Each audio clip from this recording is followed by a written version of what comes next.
Hi, this is Andrew A.J. Johnson, and on today's podcast, I'm going to be talking about It's a Mixed Thing. And to the best of my recollection, I will try to recall everything about the making of that album and its release and the things I liked about it, what I didn't like about it. And it was really a crowning achievement in my life as an artist. It was one that took a long time to make, starting around 2016, I think. So this is about 8 years ago now. You know, I wanted to do this podcast for a long time, but I put it off because really, It's a Mixed Thing was probably the absolute height of my creative output. And while saying that, there's a kind of bitter sweetness to the idea that I may never reach that same level of, which I don't really like to say this word, but for lack of a better way to put it, I don't think I'll reach that same type of artistic perfection that was It's a Mixed Thing. It was just like, it isn't duplicatable. It was a time in my life where I had just the right amount of development of skills. I was in a stable place in my life. There was just so much that was going right for this period of my life. It's a mixed thing. I think it still rings throughout the years here. Sometimes I feel like I'll never be able to capture that same magic that was this time in my life, and just having the whole package, really. I mean, the way it sounded, just the way it looked, the packaging, the videos, my expression. I was like 25 to age 27 putting this together. Like it's impossible to get anything like this again. So let me try to cast my mind back to 2016. I think around that time I had started with a song called One More Time. This was just after I think I did I'll Make It Now, and I sort of put an album together with a bunch of songs I had previously recorded from the years 2014, 2015, and following I'll Make It Now, I think I was still using a PC for my music, and one of those songs was One More Time, which was like, I really didn't think anything of it. It was a song I did sort of like a live show, sort of. It was like a virtual concert sort of idea at that time, and then I went back later to record it a bit better. And that's really where It's a Mixed Thing starts. It was One More Time, then I Can Live Without You. If I recall, I Can Live Without You was called something else, and even its original purpose was completely different than what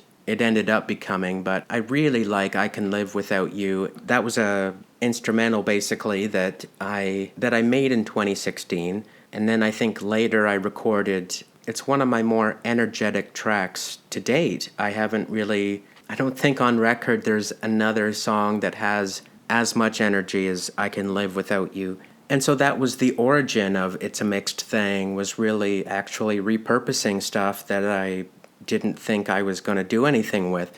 And I think closing out the year, I did Get Down with Santa, which was the first song that I composed using a Mac. So I switched from PC to Mac, and I've talked on my YouTube channel before about how I had hard drive issues and such. And basically, it was like starting over with Get Down with Santa and Millennial World, which was another one, I think early 2017.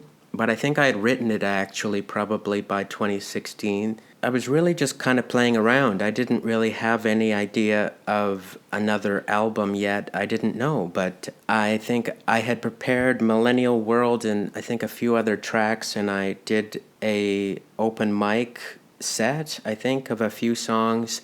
It was just to kind of build myself back up again, basically, because like I say, I lost a lot of files, and I was basically just starting over with songs like Millennial World, yes, and To the Struggles. To the Struggles was one. I recomposed a song I'd written in 2014. I think since I've probably written better songs, but I think To the Struggles is a very honest song. I certainly would probably make different production choices on it now, but at the time it was really exciting to think that I could re record, actually completely rewrite, recompose a song and extend it the way I did. I seem to be doing this a lot around that time. Like in 2016, 2017, I also wrote Mandela Effect, which later I re recorded it as Bad Timing. And I prefer Bad Timing to Millennial Effect, oh my goodness. Sorry, Mandela Effect. I like Bad Timing because it just makes the track seem a lot more personal, and I think it's a much better song. But that was around that time as well, and I think it wasn't until the following year I re-recorded that. And so that's an interesting place to start, and I don't think I've really made an album that way since, where so many of the original accompaniment that I made or instrumentals, so many of them ended up being rewritten many times over. And I think that kind of adds to the whole, maybe that's why It's a Mixed Thing is as good as it was. I think I was able to kind of scratch off ideas and, rewrite that and re-record it to try to get the best out of each track. And around that time I was also writing Get As Drunk As You Want, which was that one was more of a demo. This is the thing about my art, is sometimes I have decided to just leave a demo as a demo because I couldn't capture the same energy when I did it for real, or quote unquote for real. It sounded too contrived. And the demo captured something that those earlier takes and that sense of me just trying to get a feel of a song, I think was actually a lot more effective than having me come back and re-record, because it's a fine balance, honestly. Like, I've tried many different things, but around the time of It's a Mixed Thing, it was the beginning of me just deciding, you know what, when I'm listening back to playback of myself, I prefer the first couple takes I did, because anything after that was overthought, and I start to lose just some of the innocence and the expression and everything. So We Still Had Us. Yes, I definitely remember that song around 2017. It was written as what I called it at the time was my bouncy breakup song. It was sort of a way of, I guess, lessening the blow of experiencing a breakup. Yeah, We Still Had Us. I had performed live as well. It was really just the beginning of me kind of getting back to performing live and recording and, being able to sing along with my backtracks. It sounded a lot better than the stuff I was doing early on my PC. I'm not saying that I prefer Mac or PC, like that isn't that important to me, but at that time, what I was doing on the Mac, I think, was a lot better than previous years. And as I say, I think that my skills had gotten a lot better. There was more of a structure to my songs. Mind you, I still did a lot of experimentation. So I think the type of music I do, my original songs, I would categorize as R&B and soul.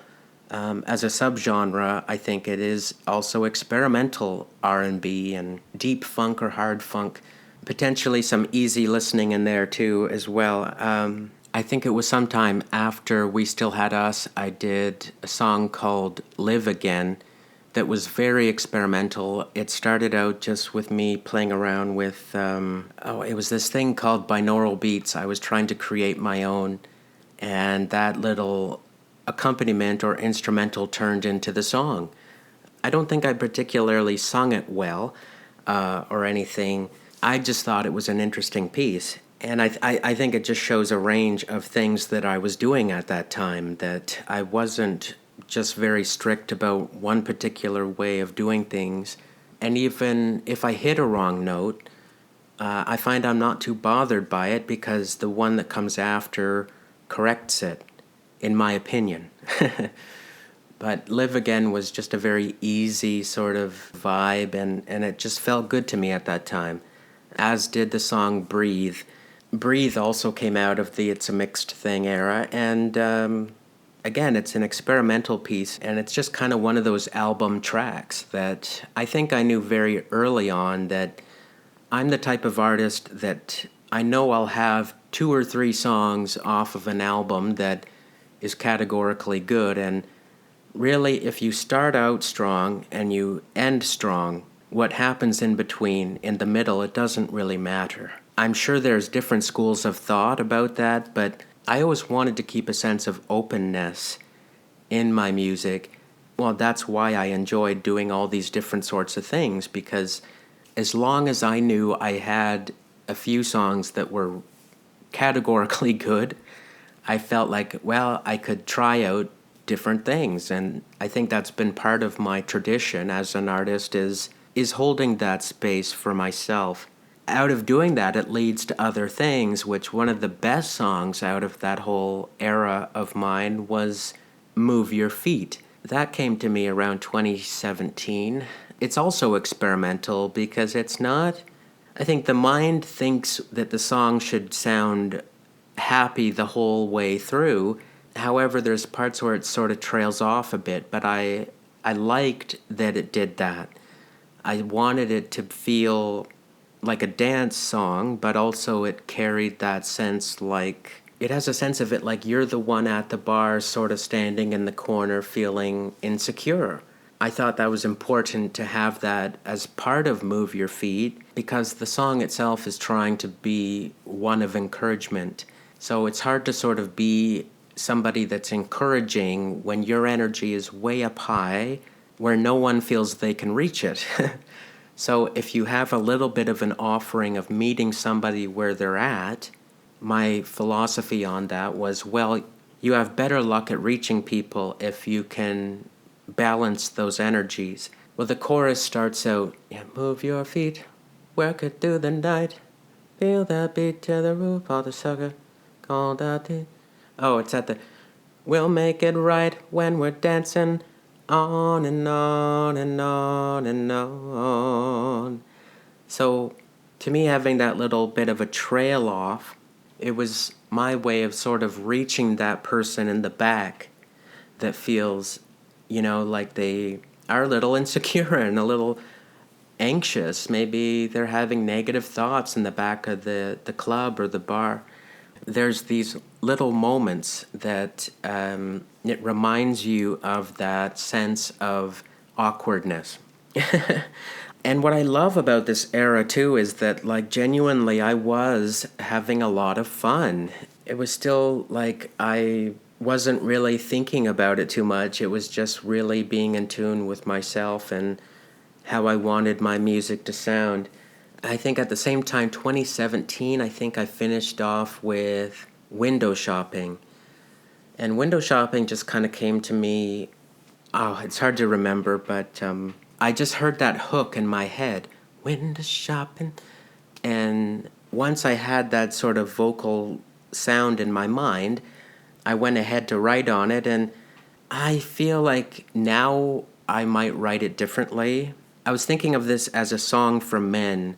It's okay to be in observer mode when you're going out to party or you're going to a bar or a club and just occupy the space as the observer.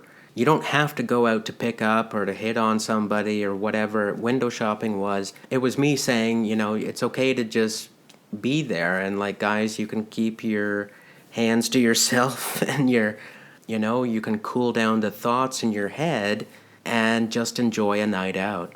As we get into 2018, I was doing songs like Smile of Strain, which I wish I recorded it better. I feel like I had sung it live better than what I could get on record. Yeah, I just thought it was a nice song, and Good Living was another one that I didn't put it on the album, but I was recording it around that time with a bit of a country tinge. I guess a little nod to my youth growing up in a small town, a non-culturally diverse town out in the country in Canada. So that was Good Living. And In My Heart was another song in 2018. And that was really a jazz song in my mind that I reworked as a kind of dance song. So in my heart, it was more like, when I would hold you, you were in my heart, baby. When I would hold you. And it was played like on a piano, and just piano voice. Then I added a beat to it, and then it became a lot more fun in my mind. When I would hold you, you were in my heart, baby. When I would hold you, you were in my heart, baby. When I would hold you. And I wish as well I just kept the lead as the lead without as many backing vocals, honestly. But I think it's a sweet song. Yeah, no, I really liked it. It was a very sweet song, and speaking of sweet songs, around this time I also recorded Sweet Little Man, that by summer of 2018, I remember very vividly going for a bike ride. I heard Sweet Little Man in my mind because I was just listening to the song Sweet Talkin' Guy by the Chiffons. It's an oldie. In my mind, I just thought as a response to Sweet Talkin' Guy was, he's a sweet little man. I think I just went home later that day and I wrote it out. I probably hummed it into a recorder and I just got to work on it. I think that is one of the best songs I did around that time. Just that it has that AJ sound it's influenced by artists that I love, of course, but I think there's a lot of a type of tension that I have enjoyed when I record music. It has a lot of creative liberty in it. It's actually very retro. It verges on being a vintage sounding recording. It's not just like retro, like 70s retro.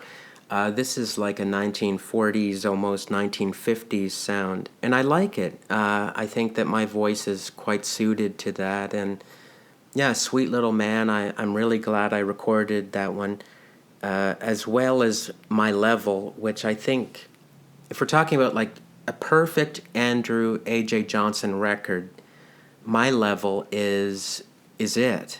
Just with the backing vocals, the sounds. I was using samples from a drum machine that actually my eldest brother used to have this drum machine when he was younger, and I remember playing on it. It was a Yamaha DD8. I think I'm getting that right.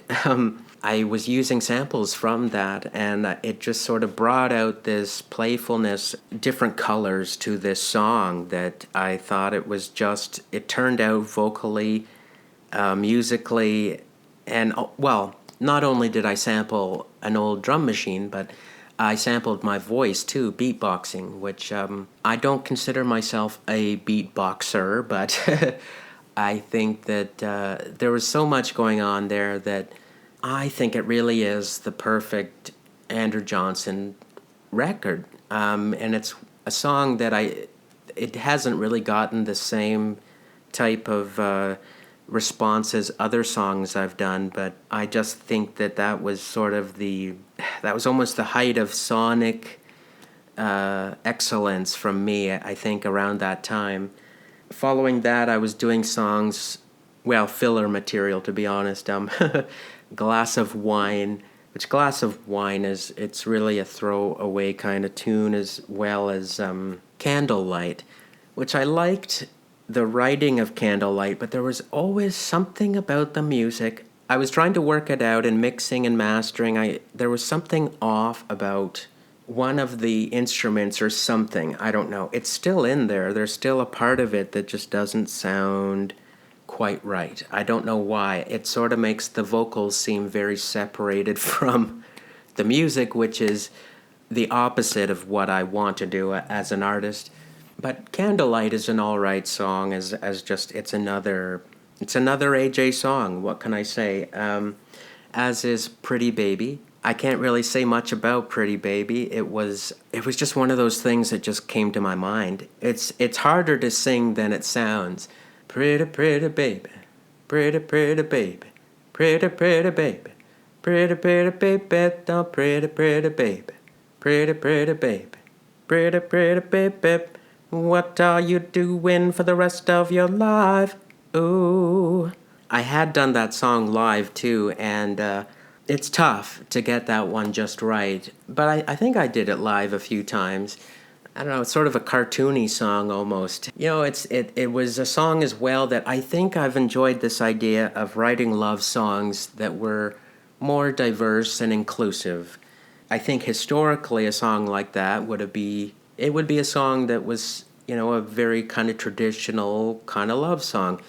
But when I was writing it, I was thinking, well, Pretty Baby can be between anybody, really, honestly. There was no idealized image in my mind of what that was supposed to be. I mean, obviously, consenting adults is what I'm referring to there, but just to have that term of endearment in song and that it could be open to a variety of people and their feelings of love towards another human being. It's a game. Well, it's a game. Yes, that was 2018. That was around. So most of this took place when I was around the ages of 25 to 27. Yeah, it's right around that age. Of course, I would write a more angrier sounding song. I think as you get into your later 20s, you do experience more feelings of frustration and wanting to write songs about your breakups or injustice in the world, many different things. I think there's a lot more emotional depth that occurs around that age, and It's a Game for me was the beginning of certainly giving more of that to my music. Well, in a way that I don't think was present before, not quite the same. I mean, what it's referring to is really systemic racism, and me realizing how the system I am a part of, even though I am light skinned, it still doesn't give me the same privileges as other folks. And that's why I say I have only half the privilege because, I mean, when you are a person of color or you have blackness or you are black or indigenous, the experience is all too familiar. And when I'm singing It's a Game, it's a direct reference to racism and me feeling like I have to play these games and working twice as hard, three times as hard, not only because of my race, but just for other identifiers I have.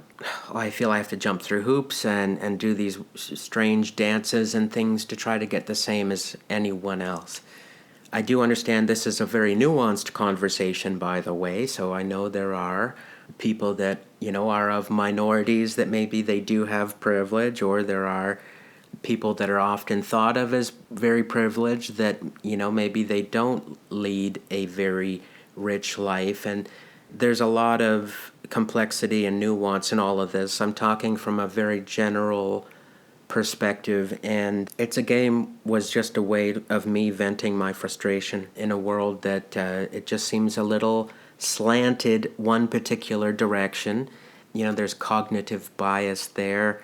Really, no matter where you are in the world, even on the World Wide Web, a place that's, it's open for the world, that bias still exists. And it's not easy for minority groups out there. That's all I can say. I don't want to say too much. I do recall when I was writing it, it was me just beginning to be a little more socially aware as an artist. And I'm not just somebody that's bopping up and down and being kind of silly and ridiculous. I also understand my surroundings. And around this time as well, I was writing a song called Meaning of This Life that didn't make it onto the album. I think it is out there on my YouTube channel, though, and it's one of these where it is unfinished. I wanted to put backing vocals on it, but by the time I did my typical, 5 takes, and then I do a comp, usually of a lead vocal, maybe 4 or 5 takes, something like that. The first take, usually I have some mumbling or mispronunciations and stuff in there, or the timing's a little off. By the second time, it's pretty good. Usually the third take is good, and by the fourth, I'm just trying to get a better feel of what I'm doing. By the fifth take, I usually just try to add a bit more power to my voice. It goes something like that, and then I compile it and edit a lead vocal track together. And for the meaning of this life, I think I just heard it back and I just thought I'll just leave it as is, because the whole concept of the song is like feeling lost in this digital world, that why should I have to add anything else to it? It's like, what is the meaning of this life? And I think it's one of these feelings that, of course, a marginalized artist would feel. People who have success in their lives, they probably don't think about the meaning of their career and the meaning of their projects the same way. When you don't have the same supports and opportunities as others, I think you're probably more likely to be like, what's the point and what's the meaning of me doing this? And it's easier to write these types of songs because you're not getting as much traction as others, or you're not getting the same type of appreciation or reception. But anyway, I just decided to not put it on the album, and I think I did something with it, but I didn't really care for it after a while. It was just a way to just kind of express myself as like, it's my, well, existential crisis in the 21st century, And following that, the last couple songs I did was Visions Come True and I Gotta Do a Lot of Lovin'. So actually, I Gotta Do a Lot of Lovin' was late in terms of adding it to It's a Mixed Thing, and same with Visions Come True. They were the last ones I did, and both of them as well, they weren't finished. I did a lead vocal on like Visions Come True, and I remember thinking to myself, oh, I should do the chorus again. My falsetto wasn't perfected. I should go back and do it again. But after a while, it just kind of grew on me, and I thought, oh, to heck with it. It sounds okay. And same with I Gotta Do a Lot of Lovin'. And I think I made a decent choice, because if I went back, I think it would have lost, well, both of those songs would have lost that playfulness that I think is so key to what makes those songs what they are. They sound fun, and they sound sort of homely or homemade rather, because it's literally just me in the very beginning stages of playing around with my voice, playing with the phrasing, and keeping in like a little kind of goofy reading of the line. As I'm saying, I don't think it would have been the same if I came back in. I just kept hammering those lines the same over and over. I really don't think it would have added that much. And sometimes, I think the very first couple takes, my impulses are on it. And I say that not in a pompous way. I'm saying it in a way that, like, I think so many artists can get way too hard on themselves, and that just by nature, your impulses are correct the first time. I just didn't feel I had to go back in. And as time has gone by, like I'm saying, I'm glad I didn't, because those are very special songs. And you hear the vulnerability in my voice that I think those songs kind of, certainly I Gotta Do a Lot of Lovin', I think the vulnerability in the voice, it works. I don't think it would have worked if it was just, it would have made my voice sound generic, which I really try to stay away from. Anyways, I think that It's a Mixed Thing. It really is the pinnacle of my artistry, because no other album has been able to achieve really what It's a Mixed Thing has. I think had I just stopped my recording at that point, that would have been okay too. Everything else has sort of just been, every album that preceded that has just been additional material, really.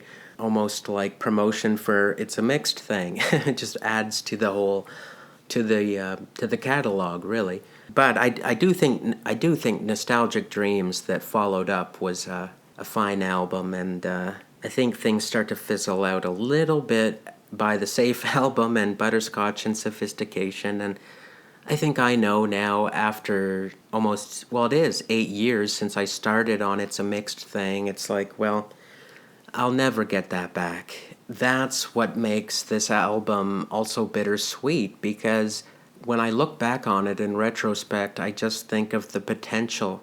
The potential that was Andrew A.J. Johnson. And if I sort of look back, like from a bird's eye view at my life, and I just feel sad that there wasn't more for me after that period. It's like, it's a weird thing to be self-aware that I'm in that group of people who are the stories of folks that had tried out for a theater show and didn't make it in, or they tried out for a movie part and they didn't make it, or their song was maybe going to be on the radio but it didn't make it in. It's just weird to be that person, and knowing I am that guy, that I never really got a start, and it just sort of makes me sad in ways. As much as I'm glad I got it down on record, I think it's just sad to think about the wasted talent. I'm trying to say this from a place of a healthy ego, that like I was developing my skills and there's definitely talent there, and It's a Mixed Thing sort of shows that like you don't have to like the music, but you can't deny that this stuff isn't bad. Like there's talent here, there's skill, there's writing, there's production chops, there's a lot going on there. And around that time, could have I really coped or managed with more exposure? Probably not, but I think that if there was going to be any time in my history as an artist, that would have been a good time to have had a bit more, I guess, to have a bit more eyes and ears on what I was doing, because like I said, it was a more stable time in my life. Probably the best I'll ever look, probably the best I'll ever sound. Yeah, I mean, I do really feel a sense of sadness when looking back on it. It was a good effort of original material, and some of those songs have still stood the test of time. Those are songs that for years after, I would still do them live, or I would still feel like promoting some of that material because it still resonates. It still resonates with me. It's still part of my heart and soul. I know that artists are kind of a dime a dozen these days, and there really isn't the same, well, culturally there isn't the same value given to artists and music as it was decades ago.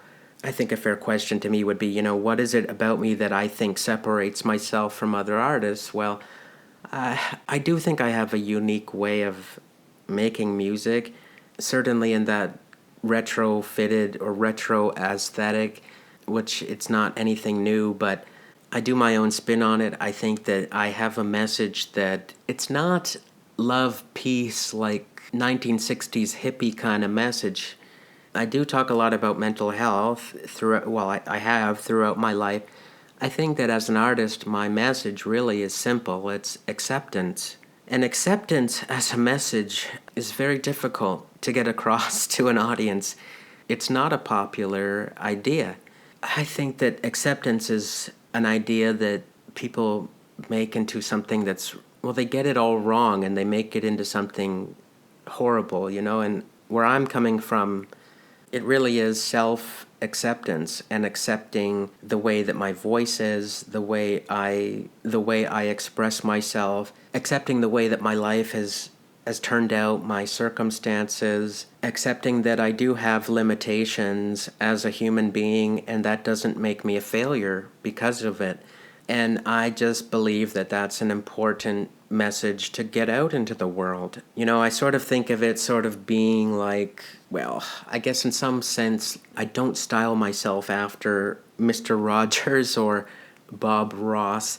I sort of think of my musicality and artistry as sort of like, it's like the joy of painting, but it's the joy of music. And it's just me saying there's more room for different ideas here. Vocally, maybe something came out one day that maybe it wasn't quite the best, but, I'm making happy mistakes and I'm okay with that. Like, I think that's an important message to have out there, especially in the digital era right now. I think a lot of folks feel they can't express themselves artistically because it's supposed to be something that you profit off of, or it has to be perfected.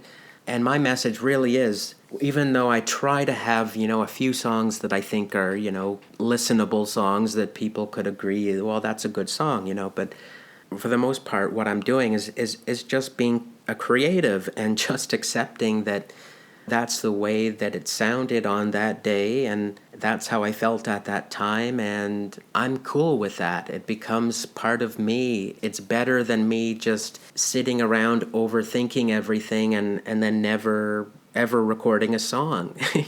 It's not a bad thing, this idea that, well, everyone can do a song now. Well, everybody's an artist now. Everybody's a comedian. Everyone's an actor now. Everyone can dance now. Well, yes, and so what? That's the era we're in. I guess if you could say that's a terrible thing, but I'm embracing it and I'm saying, yeah, you can do this too. And who am I to say you can't do it also? Maybe you do want to write a song, and maybe I can be somebody that inspires you to go ahead and record that song, because you can see the benefit of music in that it has enormous healing power. And just by you going through that process, it helps you going through the things you're dealing with. But you're never going to get to know that if you're stuck in that mindset of, music is only for that American Idol packaged artist. I can't partake because I don't have the money to do it, and music's supposedly this elitist thing that I can't be a part of. And I'm here to tell you that it's not true. Music's for everybody. If singing your song makes you happy, it makes your heart happy, then go for it. I feel kind of weird that there isn't more people doing what I'm doing. I mean, there's a lot of people out there that do this type of work, but it's actually less than you would think. And also, not everybody has these skills as well. I have to stop myself. I check myself. I learn about myself through my past albums, and I say, It's a Mixed Thing reminds me, there isn't another Andrew A.J. Johnson. Not everybody can act, sing, dance, and write, and produce, and film, and edit, and record, and do all of this stuff. Not everybody is interested in it. But you know what? There probably are more folks out there that would like to try. I would be very happy to be somebody that's out there in the world or alive at this time to encourage others to do this work, because it is very healing, it is therapeutic, and there's so much more to it that I can't really explain. It does feel good when you feel you are reaching people in a way that typical language of speaking and texting, it can't do it. And music is just such this powerful art form, and it's one that's timeless. It always amazes me that, really, I've rarely heard, if ever, anyone say that, they're thinking of an article from the early 18th century or some fashion accessory from the 19th century or something like that. Music is the one that people think of and remember for centuries.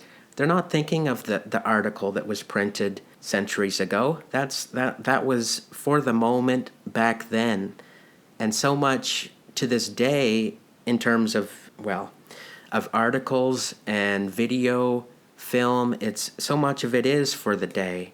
And to an extent, some films, I think film is also a great art form that it can transcend time. However, I've always felt that music really is the one that surpasses. With music, there really is no time. It is such a powerful art form. Anyways, I'm off on a tangent. It's a Mixed Thing. It just brings up so much, and I love it as an album, as a place to sort of start to introduce me and some of the stuff that I do. I think it was probably one of the best projects I've ever done. It's one that I think I can feel proud of. I think people that know me could recognize it better than my later stuff. It was such a special time in my life, I guess, that, mind you, I was dealing with quite a lot of stress during those years, but there was something about it, a certain magic that I don't think I'll get back again. if that's one that people want to remember me by, I'm fine with that.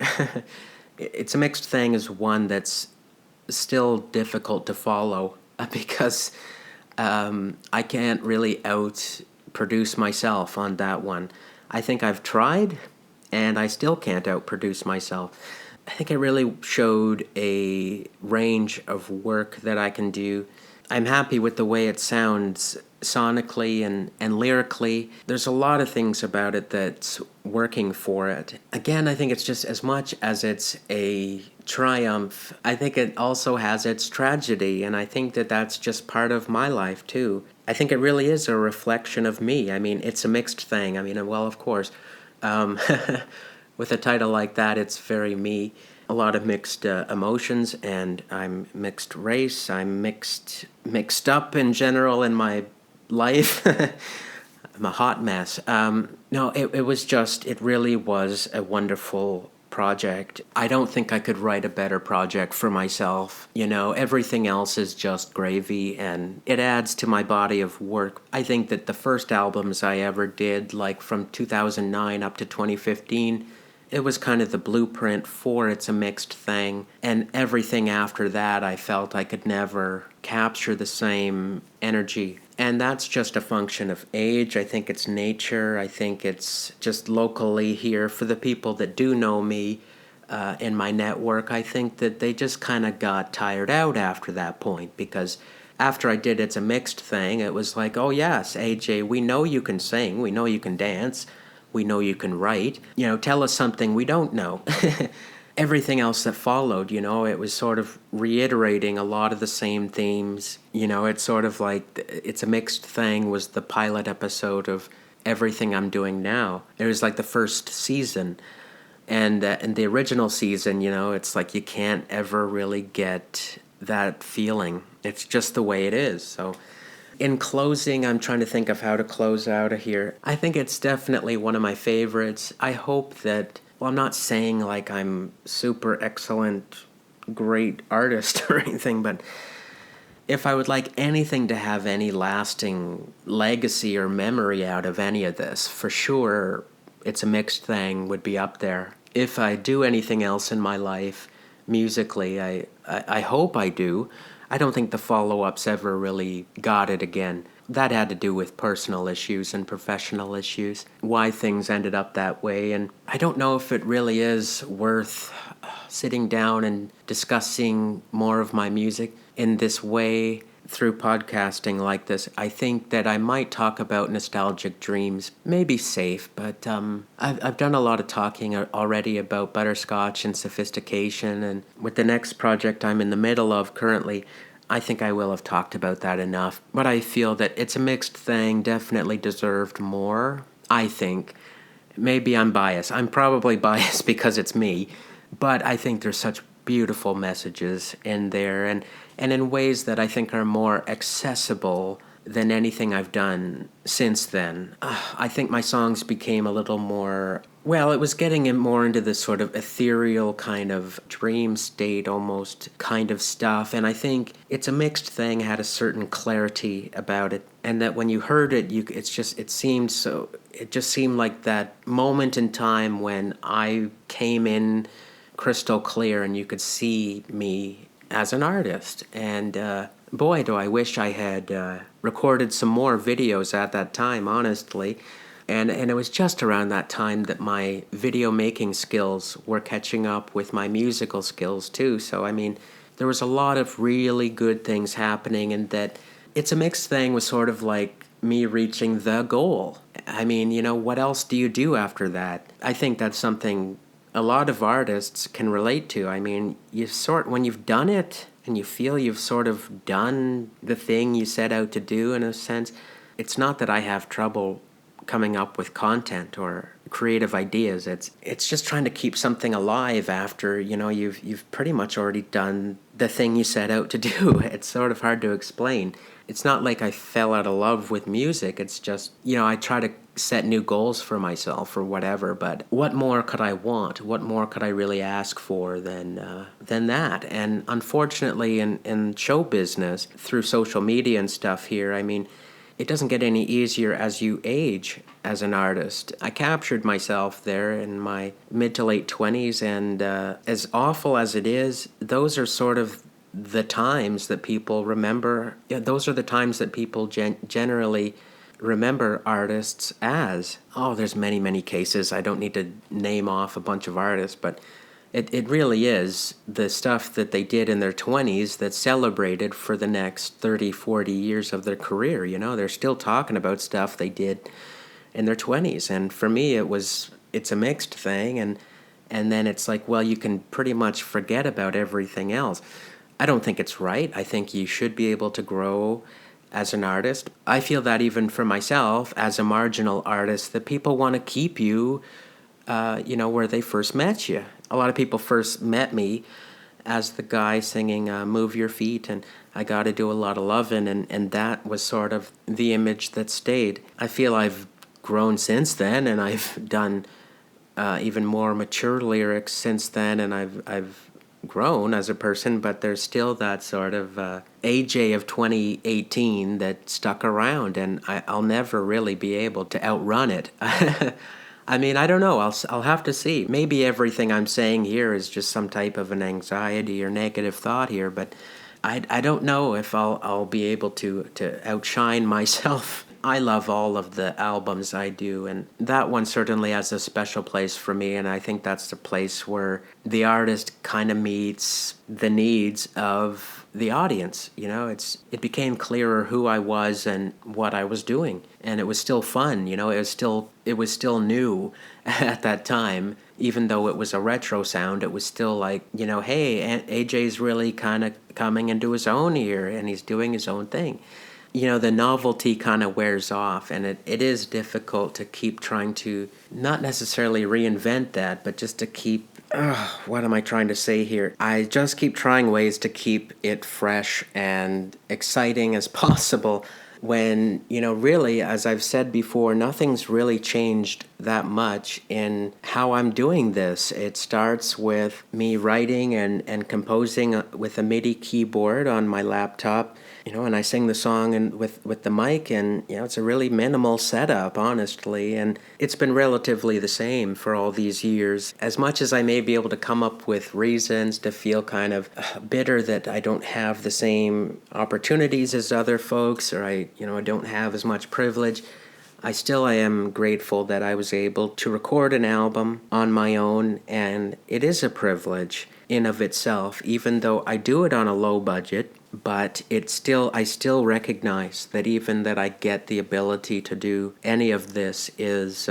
it's something to feel grateful for. I'm happy to know that any of it has brought a bit of light into somebody's life or made them feel less alone for a moment, or took their mind off of their troubles and they could escape a bit and feel something warm or something that reminds them of something from maybe their childhood or perhaps better memories in their life, maybe their early adulthood or whatever it may be. Yeah, I'm just grateful that I did it, and I think it is a memorable project. Yeah, it's not easy doing a double album, I'll say that. Really not easy. Yes, with the type of work ethic I had on that one, it was a lot. It really was. But I think it was worth the effort and the outcome, and that it's balanced. Overall, I think I settled on a reasonable collection of songs from that period of my life. I think that's it for now. For sure, I just wanted to touch upon It's a Mixed Thing, and there's so much more to it that I couldn't get into here. It really was a good time to be Andrew A.J. Johnson. I do wish there was more that could have come out of it, If any artist is being honest, they will also say that like you wish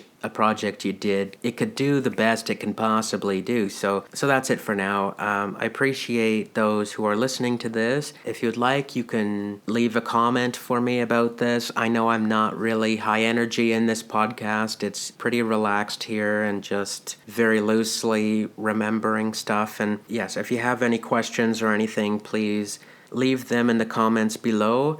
Please listen to It's a Mixed Thing. Give it another spin if you can. That would be greatly appreciated. So that's it for now. Take care. Be well. Bye for now.